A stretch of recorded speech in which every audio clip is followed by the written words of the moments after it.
शक्तीपीठ महामार्गाचे परिपत्रक जाहीर करा, अन्यथा शक्तीपीठ महामार्ग विरोधी कृती समितीचा इशारा। धार्मिक स्थळांना जोडणारा शक्तीपीठ महामार्ग हा कोल्हापूर जिल्ह्यातील 6 तालुके वगळून जाणारा असल्याचं परिपत्रक काही महिन्यापूर्वी शासनाने काढलं। मात्र हा महामार्ग कुठून जाणार याचं परिपत्रक अद्यापही मिळत नसल्याने ते परिपत्रक सरकारने जाहीर करावं अशी आक्रमक मागणी करत शक्तीपीठ महामार्ग विरोधी कृती समितीच्या वतीनं आज जिल्हाधिकारी कार्यालयासमोर जोरदार निदर्शने करण्यात आली। राज्यभरामध्ये 12 जिल्ह्यांमध्ये आज शक्तीपीठ महामार्ग विरोधी आंदोलन होत आहे। कोल्हापुरात देखील शक्तीपीठ महामार्ग विरोधी कृती समितीच्या वतीनं जिल्हाधिकारी कार्यालयासमोर ठिय्या आंदोलन करण्यात आलं। यावेळी जोरदार घोषणाबाजी करून शक्तीपीठ महामार्गाच्या विरोधाचा रोष यावेळी शेतकऱ्यांनी व्यक्त केला। सत्ताधारी पक्षाचे काही कार्यकर्ते शक्तीपीठ मार्ग केला पाहिजे यासाठी काही शेतकऱ्यांना हाताशी धरून निवेदनं देत आहेत। त्यांना सरकारने आवर घालावी, अन्यथा शेतकरी शांत बसणार नाही असा इशारा यावेळी समन्वयक गिरीश फोंडे यांनी दिला। मार्च 2024 मध्ये शक्तीपीठ महामार्गाबद्दलची नोटिफिकेशन, गॅझेट नोटिफिकेशन जे आहे ते महाराष्ट्र शासनाने काढलं। या महामार्गाची कोणी मागणी केलेली नव्हती, त्यामुळं जनतेचा आणि शेतकऱ्यांचे अशी धारणा होती की कंत्राटदारांसाठी हा महामार्ग जो आहे तो जनतेवरती लादला जातोय।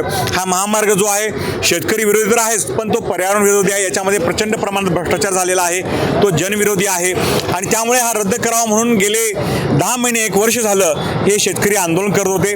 कोल्हापुरातील अनेक मोर्चे निघाल्यानंतर निवडणुकीच्या तोंडावर 15 ऑक्टोबरला महाराष्ट्र शासनाने एक शासन आदेश काढला आणि कोल्हापूर 6 तालुके जे आहेत ते रद्द झाला असं सांगितला। पण अजून देखील आता नवीन सरकार स्थापन झाल्यानंतर आमचं असं मत आहे की हा महामार्ग जो आहे तर कोल्हापूर जर रद्द झाला असेल तर हा कसा कुठून जाणार आहे याचं स्पष्टीकरण जे आहे ते पण नोटिफिकेशनद्वारे शासनाने त्वरित करणं गरजेचं आहे। हा पहिला भाग आहे। आज पूर्ण 12 जिल्ह्यांमध्ये आंदोलन होतं राज्यभर।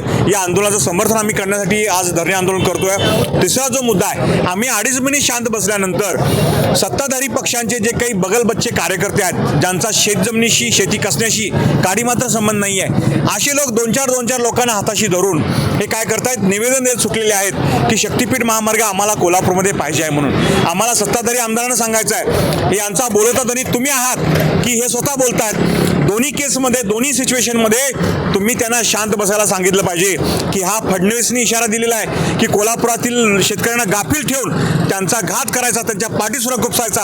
असं जर हे धोरण असेल तर शेतकरी शांत बसणार नाही आहे। त्यांना इशारा देण्यासाठी आजचं धरणे आंदोलन आहे।